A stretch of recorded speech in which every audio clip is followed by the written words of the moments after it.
Bawal talaga ang pagkolekta sa estudyante. So kung bawal po, bakit po Correct. nangongolekta pa rin sila sa mga estudyante, especially po sa mga Mr. hirap? President, I would like to clarify, never po sila nangongolekta sa estudyante. Wala po silang collection sa estudyante. Ang meron, so I'm that sorry, we I can beg to identify disagree. the issue. I No, the beg issue, to disagree, ma'am. Ito po, lahat ng mga nagsumbong sa akin.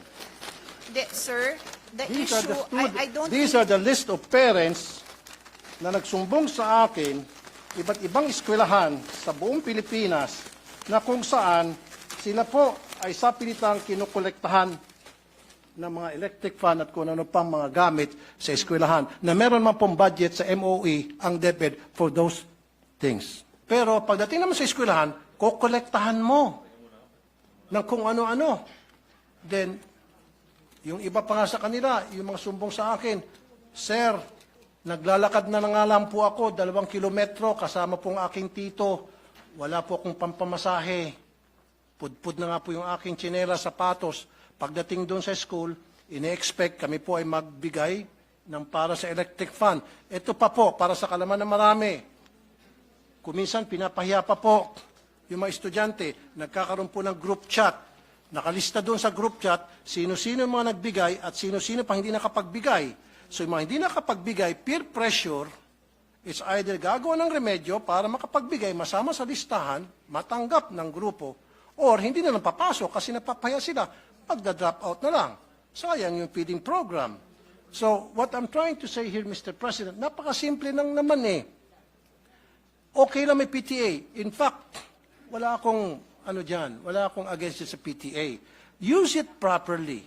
Dapat yan, talagang nababantayan ng DepEd. Dapat yung PTA, gamitin lamang yan para pag-usapan po yung pong mga problema ng mga estudyante at mga guro para tingnan at i-monitor yung mga activities ng mga estudyante, yung kanilang academic performance. And this is the truth. Your Honors, siguro meron kang estudyante sa public school, may anak ka ba? Maybe wala. Or maybe may staff ka na nag-aaral sa public school because marami akong staff nag-aaral sa public school here in the Senate saka sa RTIA at lahat sila nagsasabi na talagang pinipilit yung kanilang mga estudyante magbigay sa kontribusyon. Pag hindi ka nag-contribute, anong consequence? Hindi ka na maging paborito ng teacher. Ikaw ay pwedeng maiwan, ikaw ay mag-scrub ng sahig.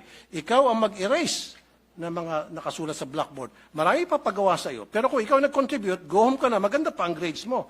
Yan po ang madalas na mangyari sa iba't ibang mga eskwelahan. At yan po documented. At yan po in-interview ko po lahat ng mga staff ko na may mga estudyante sa public school na nire-require po talaga sa PTA pa lamang, binoboto na agad kung ano yung mga pwedeng ma-contribute, anong pwedeng may ayos sa eskwelahan. Just imagine, Mr. President, Your Honor, every single year, kailangan mag-contribute ang mga estudyante para sa electric fan.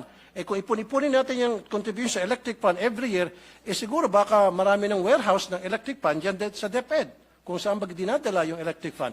My question also, Mr. President, Your Honor, di ba meron pong MOE para dyan sa electric fan na yan? Ba't kinakailangan pa pagbayarin yung mga estudyante sa electric fan, sa jobos, sa pintura, sa bond paper, maging sa, ito pa po, sweldo sa security guard, sweldo sa janitor, pati ba naman sa kuryente. And I understand, Mr. President, Your Honor, Madam, meron po tinatawag na Special Educational Fund, ang LGU. In fact, ang LGU nagbibigay din ng pera sa DepEd, Mr. President. Saan pupunta yung SEF? Now, my question is, maari siguro ang problema hindi nakakarating sa mga eskwelahan ang MOOE. Saan napupunta yung MOOE? Kailangan siguro i-audit natin yung MOOE. Yan po ba ay nakakarating ng tama o baka naman nakakarating sa mga eskwelahan pero hanggang sa principal lang? Kaya may mga balita, si principal magaganda ang mga bahay, magaganda ang mga sasakyan, pero sila teacher, kawawa. So si teacher gagawa ng remedyo at yun na nga, maningil sa mga estudyante. Kaya nga po sabi pa nga ng mga nakakausap ko po doon sa mga listahan, I think we interviewed more than 100. Sabi, kaya nga po kami pumunta sa public school dahil wala po kami pambayad sa private school. Sila po ay mga tricycle driver, pedicab driver, labandera, kasambahay, factory worker, na mga underpaid, na maliliit lamang sweldo. Salamat nga, sinabi ni Secretary Yusek Poa, and I commend you for saying that, yung programa nyo yan, na merong feeding program para hindi na po tumaas pa yung cases ng dropout para ma-entice yung mga magulang na papuntahin sa eskwela ng kanilang mga estudyante dahil meron ng pagkain. Gutom kasi sila, kaya hindi sila pumapasok, pero kung bigyan mo ng pagkain, papasok na sila. However, pagdating naman sa school, yung libreng pagkain, parang siningil mo lang dahil pagbabayarin mo para sa kung ano ng contribution. Sir, ano po yung tanong nyo?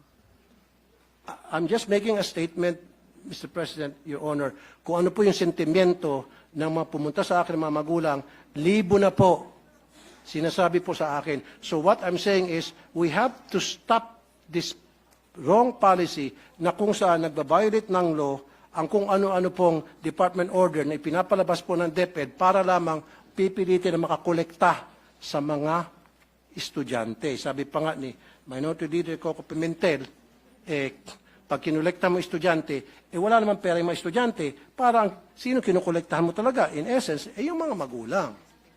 So, for me, change that policy, wag na ho tayo mangolekta, zero collection na talaga, voluntary or otherwise, tulad na nakalagay sa batas. Okay, except for Red Cross, Girl Scout, Boy Scout, and Barrio High School. Let's stick to what the law says. Stop na natin yan. Huwag na ho tayo magpalabas ng mga department order para we try to circumvent the law para makakolekta. Tuloy, ang duda nito mga magulang, baka siguro gusto nilang magpalabas ng kung ano mga department order para makakolekta sapagkat gusto nilang yung MOE hindi na makarating sa mga eskwelahan. Now, may I add, Mr. President, Your Honor, kung sasabihin nyo lang sa akin ngayon na kayo po ay mag-issue ng department order telling all schools under DepEd, let's stick to 5546, period. And I will sit down. Otherwise, kapag hindi, magpipilit kayo, abutin tayo dito hanggang madaling araw. And I will not stop because I know I'm right.